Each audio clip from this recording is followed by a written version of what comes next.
recordar la importancia del tema cáncer en el perfil de la cátedra de cirugía, ¿sí? Que es lo que les toca a ustedes básicamente. ¿Y qué sería lo más importante que debemos recordar en este concepto?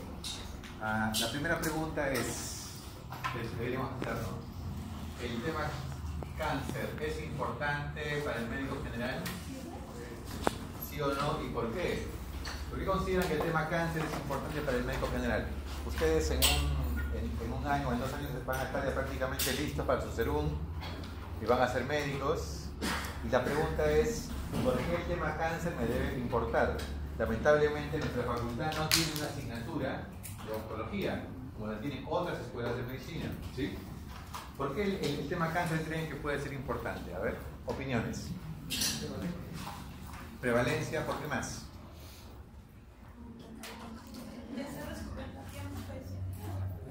Prevención. ¿Consecuencias? Por prevención, mortalidad, prevalencia. ¿Por qué más es importante el tema cáncer? Porque te puede llevar a la muerte. Independientemente de lo que ustedes hagan en el futuro, la especialidad quirúrgica, clínica, se dediquen a la investigación, se queden en el laboratorio o dejen la medicina, van a estar relacionados con el tema cáncer. 1 de cada 4 personas en el año 2025, 1 de cada 4 personas está relacionado con alguien con diagnóstico de cáncer. Con seguridad ustedes tienen algún familiar, amigo, conocido, compañero de trabajo, compañero del barrio, etcétera, con este tema. Y con seguridad que alguno de sus vecinos le ha preguntado: ustedes estudian medicina, ¿verdad?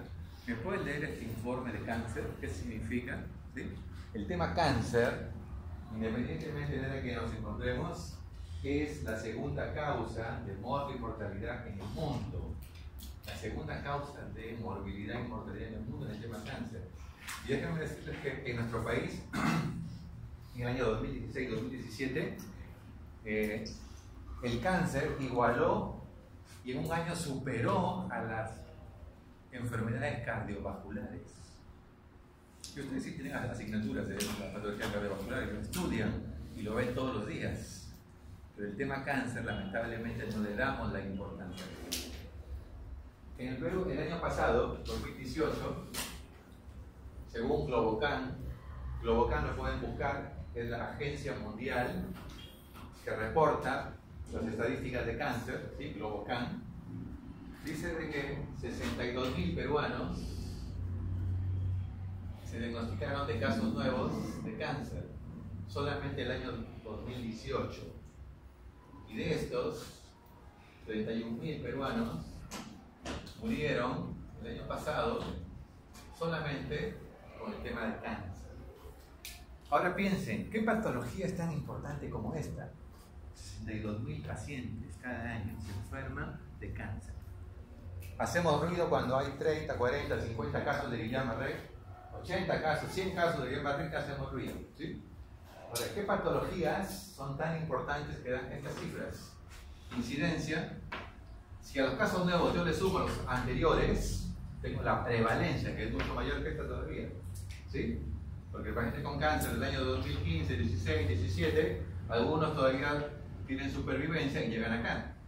Casos nuevos, casos anteriores, está la prevalencia del cáncer. Entonces, 62.000 casos por año. Eso ocurre todos los años. 1 de cada 8 hombres, dice Globocan, 1 de cada 8 hombres y 1 de cada 10 mujeres va a desarrollar en su vida el tema de cáncer. Ese es el riesgo de enfermar y morir de cáncer. En esta sala hay más de 10 mujeres y hay más de 8 hombres. ¿A quién le va a tocar? No lo sabemos, pero las estadísticas son específicas. Estas estadísticas son independientes a si vives en un país desarrollado o un país en vías de desarrollo. Independientes si tienes alto nivel educativo o bajo nivel educativo, ¿sí?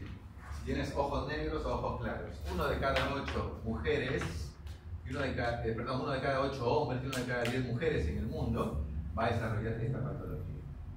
Y si ustedes piensan, cuando van a los hospitales, a cualquier sala que se les ocurra de cualquier área o especialidad, van a encontrar pacientes oncológicos.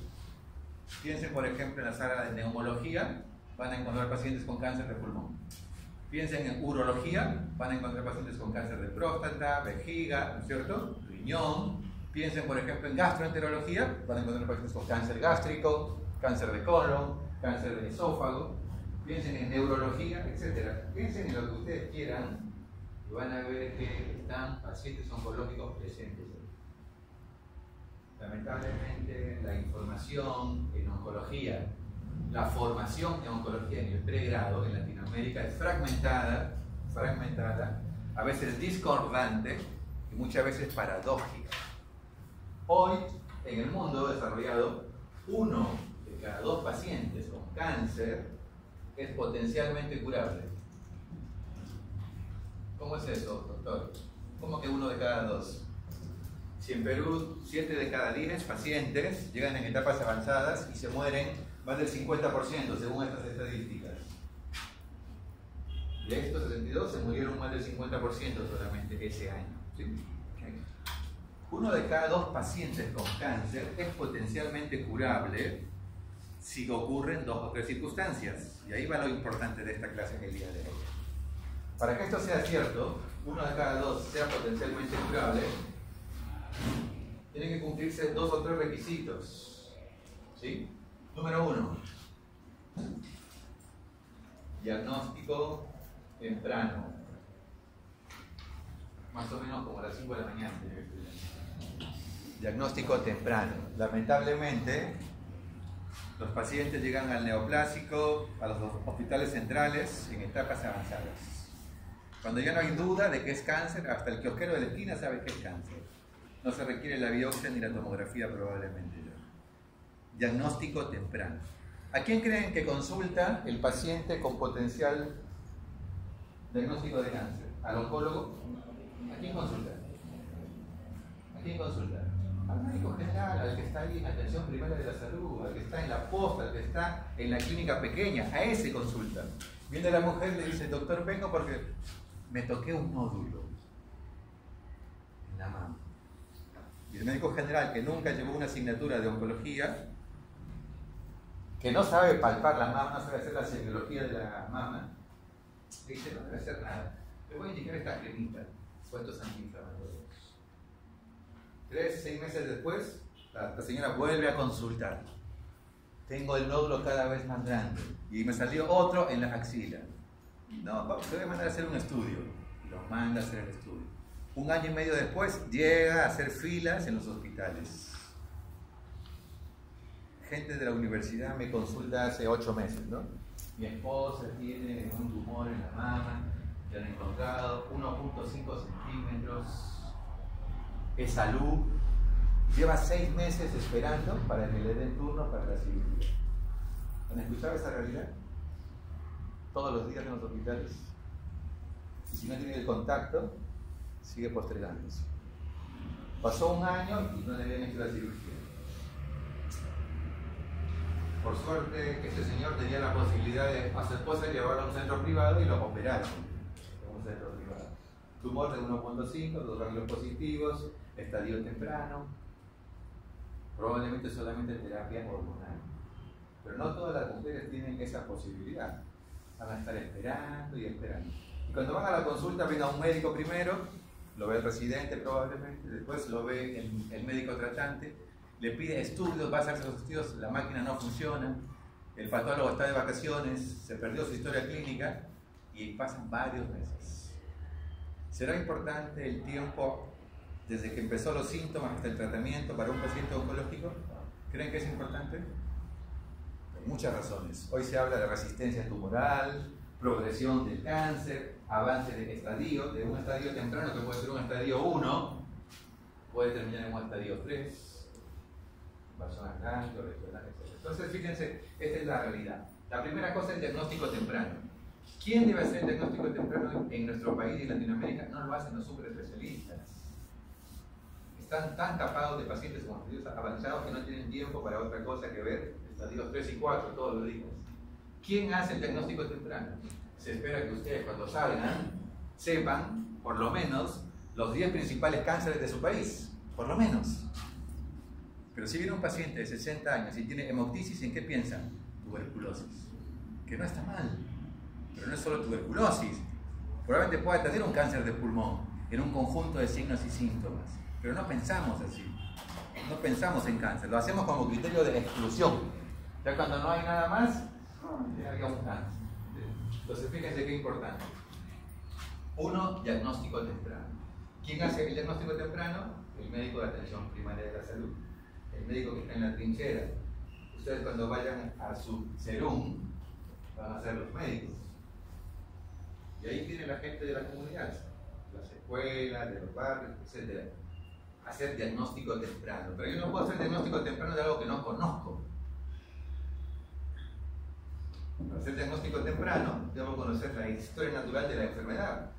¿Cuáles son los cánceres más frecuentes en el hombre y la mujer en nuestro país? A ver, vamos a poner acá mujer y aquí hombre. ¿Cuáles son los cánceres más frecuentes en la mujer? Mama, cuello Mama, uterino. Mama, cuello uterino. ¿Qué más? Colon. Ovarios, sí, no es de los más frecuentes. Gástrico. Gástrico, sí. En el hombre, Próstata. próstata es uno de los más frecuentes. La Gástrico. transmisión epidemiológica, el envejecimiento de la población. ¿Quién más? Gástrico. Gástrico. Hasta pulmón. Pulmón. Ok. Este es un tema, ¿no? ¿Por qué en el mundo el cáncer de pulmón ocupa el primer o el segundo lugar? ¿Y por qué en Perú está en el sexto, séptimo, octavo? ¿Será que los peruanos estamos protegidos contra el cáncer de pulmón? ¿O estamos inmunizados contra el cáncer de pulmón? ¿Por qué será? ¿Qué opinan? El hábito tabáquico es muy bajo en nuestro país. Las cifras que dicen el tabaquismo en estudiantes de medicina y en personas adolescentes van en aumento. Van en aumento. 25 a 30% de los estudiantes de medicina en el último estudio fuman. Por la Entonces, contaminación. no es tan bajo, pero es más bajo que Argentina, más bajo que otros países, ¿no? España, número 1 en cigarrillo. En España, ya en los últimos 3 años el cáncer superó a las enfermedades cardiovasculares. Superó, ¿eh? Superó. Y es lo que se viene con nuestro país en los próximos 5 años. ¿Por qué el cáncer de pulmón, si es tan frecuente en casi todo el mundo, por qué en nuestro país no ocupa los primeros lugares? Hay un problema.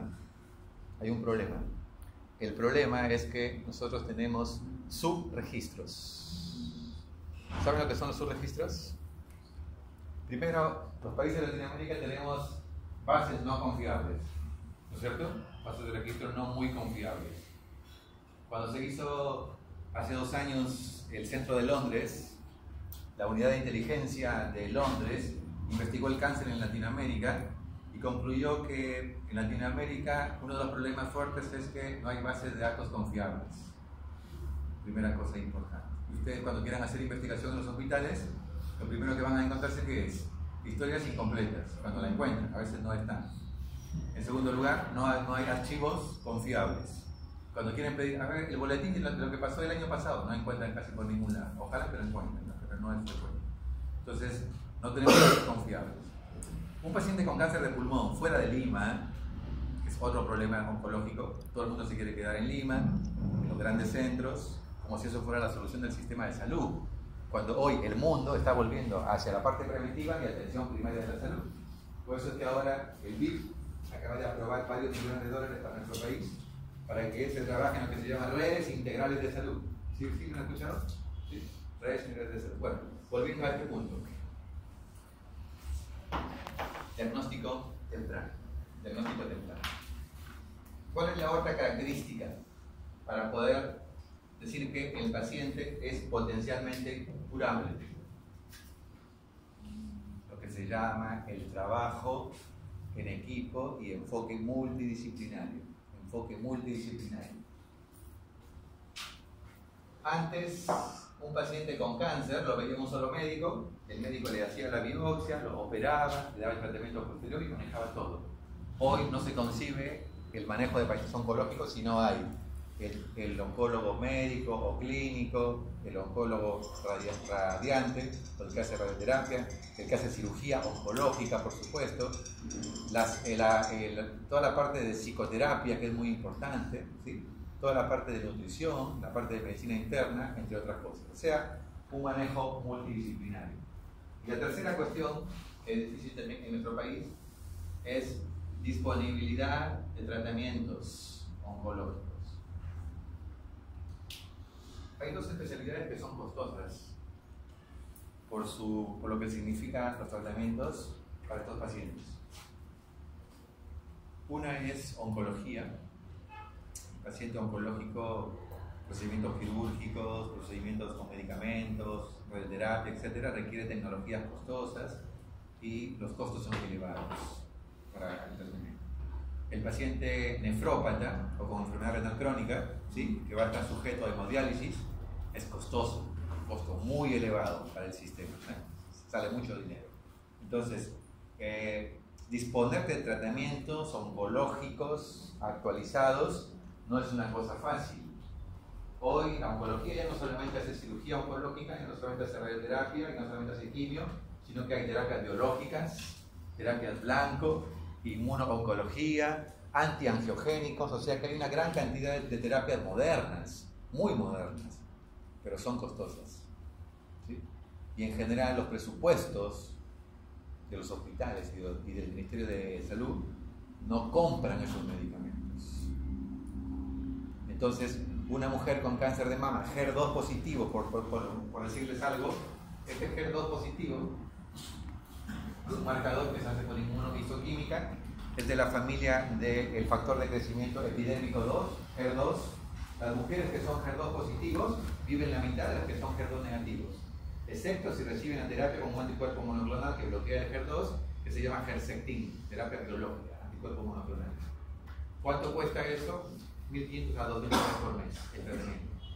¿Qué paciente puede pagar 2.000 dólares por mes?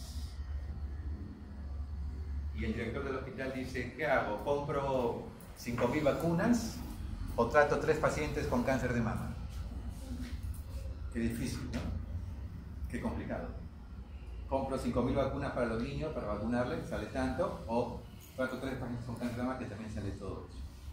Es justamente el problema de disponibilidad de tratamientos oncológicos. Entonces, estos 3 puntos son fundamentales para poder llegar a esto, que es 1 de cada 2 son potencialmente curados. Okay. Kaplan dijo hace mucho que el cáncer es una enfermedad sistémica. El cáncer de entrada es una enfermedad sistémica. ¿Qué significa esto?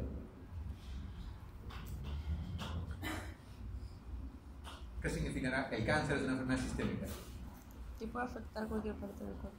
Ok, dice que de entrada puede afectar no solamente donde está creciendo, sino puede afectar cualquier órgano, ¿no es cierto?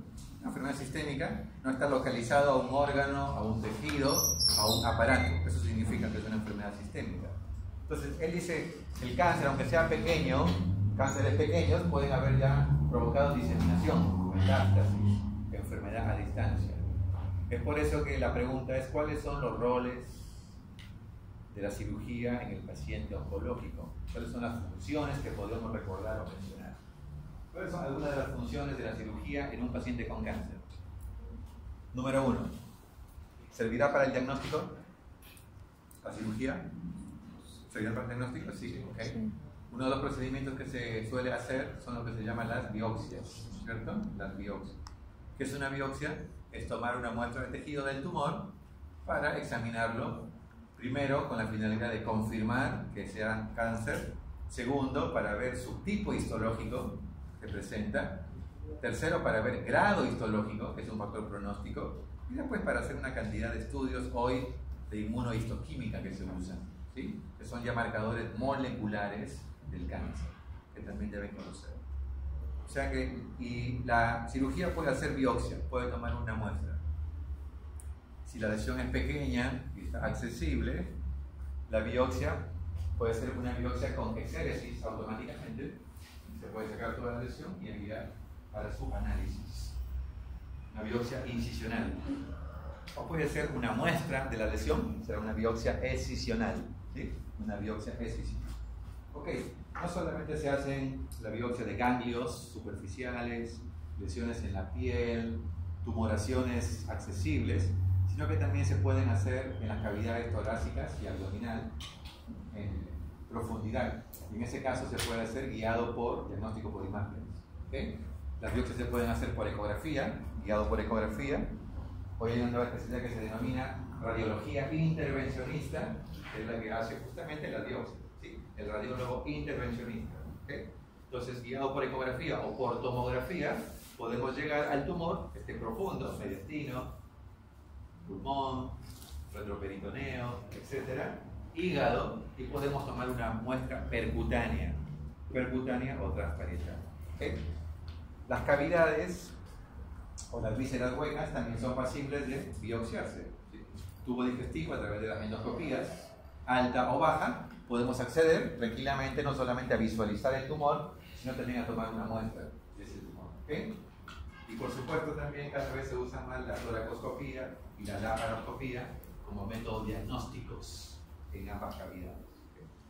Un tumor puede provocar derrame pleural y la extracción de líquido puede ser útil para un centrifugado y buscar células. Los que asistieron al congreso de investigación del mes pasado, había una charla que lo dio el doctor Antonio Russo, un investigador italiano de la Universidad de Palermo. Su conferencia fue, pocos estuvieron presentes, lamentablemente, 50 años, vinieron invitados internacionales y muchos de ustedes no estuvieron. Bueno, su conferencia fue biopsia líquida. Biopsia líquida. ¿Sí? ¿Qué es eso de biopsia líquida?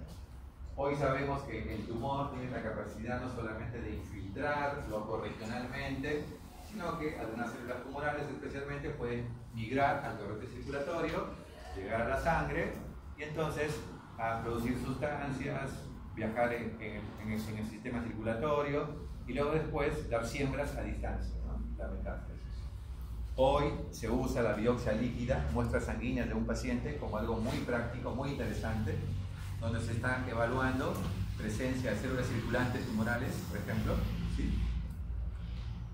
Living tumor cells circulantes, o también se buscan proteínas que las células tumorales liberan a la sangre, ¿sí?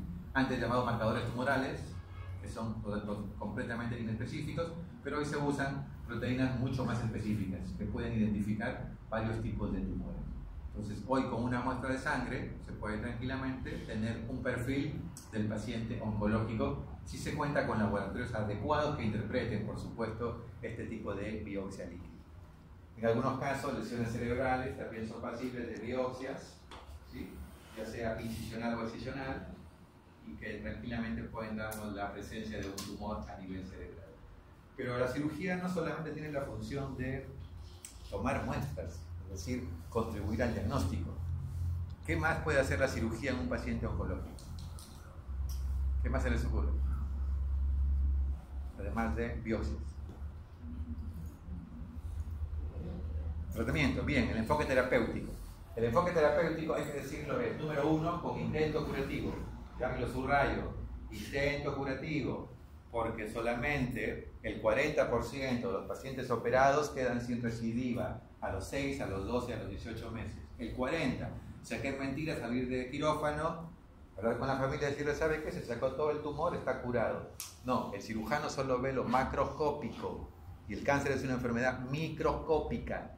Y si hemos dicho que, según Kaplan, de entrada es una enfermedad sistémica, el cirujano no va corriendo a la célula tumoral con el bisturí. El cirujano saca lo que ve macroscópicamente, ¿cierto? Y por supuesto que tiene que hacer una buena cirugía. Y entonces ahí se habla de 2 o 3 tipos de cirugía. La cirugía R0, R1 y R2. R0 es cuando es una cirugía completa. Una cirugía que no deja enfermedad residual. Y se sabe que R0 es el factor pronóstico más importante que define el futuro del paciente que ha sido sometido a una cirugía. Esto motivó que hace poco se liberaran varios artículos que dicen el cirujano como factor pronóstico en un paciente con cáncer. O sea, depende de quién te opera, va a asignar estás condenado o no a recidivar a los 6 o a los 12 meses, o te dejó enfermedad persistente y la recidiva es continuación de enfermedad, o va a volver dentro de poco. ¿Sí? Eso es R0. R0 es cuando los bordes del tumor están completamente libres. ¿Ok? Libres. Márgenes libres de tumor. En los 4 puntos, no solamente uno de ellos. Lamentablemente, este es el principal problema. Y muchas veces, pacientes oncológicos fuera de Lima y en Lima mismo son tratados por gente que no tiene la experiencia y el entrenamiento para operar este tipo de cosas. Llega a la emergencia, que tiene un abdomen obstructivo, cirugía, a veces se abre y no se puede hacer nada y se cierra, ¿no? Entonces eso es frecuente, ustedes lo van a ver. O se hacen cirugías que después tienen que corregirse, intentar corregirse. La primera opción es la única válida para curación en un paciente oncológico. Si no se hace bien las cosas ahí, todo lo demás es solamente para intentar reparar lo que se hizo mal. R1 es presencia de enfermedad microscópica, bordes positivos, pero sin enfermedad visible, más de 1 centímetro, sin enfermedad visible. Y R2 es cuando hay enfermedad visible. Si yo dejo un ganglio de 1 a 1.5 o tumor que está pegado a la aorta, etc., si lo dejo macroscópicamente es R2. ¿Se entendió eso? ¿Sí? R0 es tumor resecado completamente, sin bordes positivos, sin compromiso microscópico. R1 con compromiso microscópico, pero no se ve macroscópicamente. Eso pasa frecuentemente también. El cirujano intentó sacar todo, pensó que sacó todo, pero no está viendo que uno de los bordes profundos, laterales, etcétera, están comprometidos y vienen en el fondo. Y el R2 es cuando dice, bueno, ¿saben qué? En realidad quise sacar todo, pero dejé ganglios, siempre en el peritoneo. Había un tumor ahí que estaba pegado al duodeno y a la cabeza del páncreas, no lo quise tocar para que... Eso es R2. ¿Ok? R2. R1 y R2 están condenados a la recidiva. R1 no es visible el tumor, 6 meses después creció y aparece. R2 es visible, progresa nada más, progresión tumoral. ¿Se entendió? Pues esto es el tipo de cirugía. Entonces, por eso es que tenemos que decir que el enfoque terapéutico en el paciente oncológico, desde la parte quirúrgica, es con intento curativo. ¿Sí? Con intento curativo. Pero no siempre es con intento curativo. Algunas veces el paciente oncológico puede requerir lo que se llama citorreducción. ¿Qué es citorreducción? Reducir el volumen tumoral para hacer un tratamiento posterior. Por ejemplo, pacientes con cáncer de ovario, estadios 3B, 3C, ¿sí? Fijo el útero, fijo las trompas, siembran el peritoneo, ascitis. Si tuvieran que operar, tendrían que sacar todo.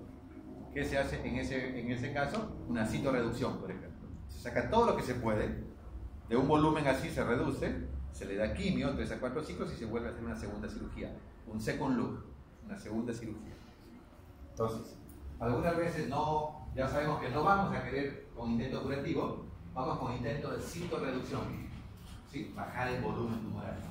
Claro, que es la causa de todos los síntomas del paciente oncológico, pérdida de peso, anorexia, entre otras cosas, ¿no? Entonces, citorreducción. Ok. ¿Puede haber una función paliativa de la cirugía en el paciente oncológico?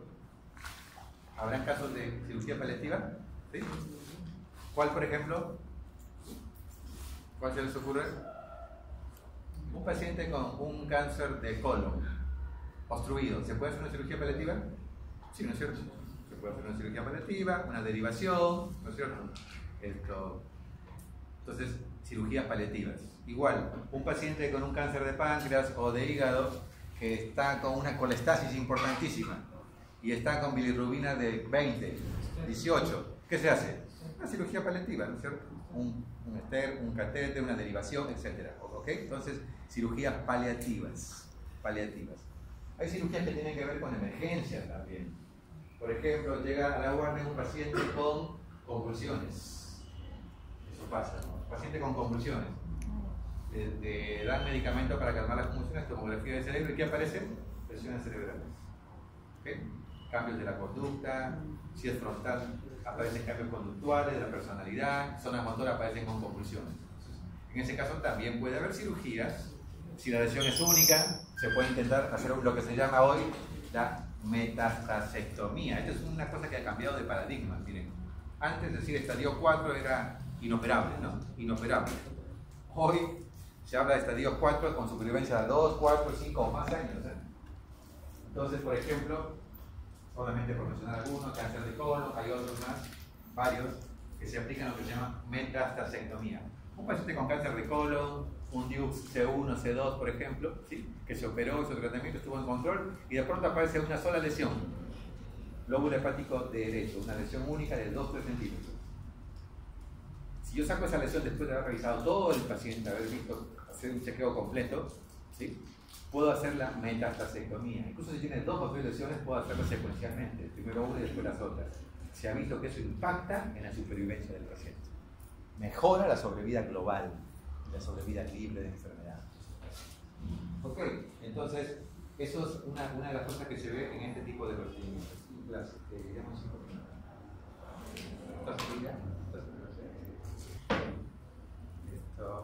Entonces, la metastasectomía, con fines paliativos. Un paciente que tiene metástasis en la columna, supóngase metástasis óseas, ¿sí? Y tiene paraplegia, llega a la guardia también porque está con incontinencia urinaria, con pérdida de la fuerza o incapacidad de movilizarse, se hace una resonancia, una tomografía y se ve compresión en L2, L1, etc., ¿no?